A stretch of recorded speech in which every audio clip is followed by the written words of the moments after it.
طلحہ بن عبید اللہ رضی اللہ عنہ کہتے ہیں کہ اہل نجد کا ایک شخص رسول اللہ صلی اللہ علیہ وسلم کے پاس آیا جس کے بال پراگندہ تھے۔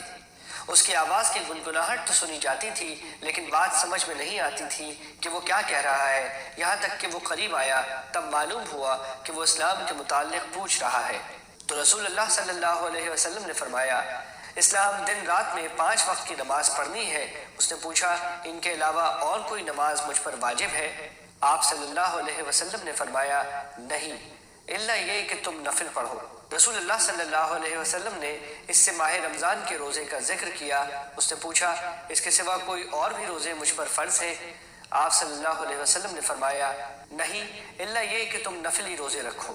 آپ صلی اللہ علیہ وسلم نے اس سے زکوٰۃ کا ذکر کیا۔ اس نے پوچھا، اس کے علاوہ کوئی اور بھی صدقہ مجھ پر واجب ہے؟ آپ صلی اللہ علیہ وسلم نے فرمایا، نہیں، الا یہ کہ تم نفلی صدقہ کرو۔ پھر وہ شخص پیٹ پھیر کر یہ کہتے ہوئے چلا، قسم اللہ کی، میں نہ اس سے زیادہ کروں گا اور نہ کم۔ آپ صلی اللہ علیہ وسلم نے فرمایا، بامراد رہا اگر اس نے سچ کہا۔ اس سند سے بھی ابو سہیل نافع بن مالک بن ابی عامر سے یہی حدیث مروی ہے۔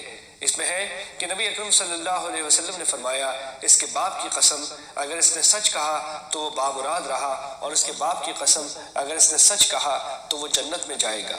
سنن ابی داؤد حدیث نمبر 392۔ یہ حدیث صحیح ہے۔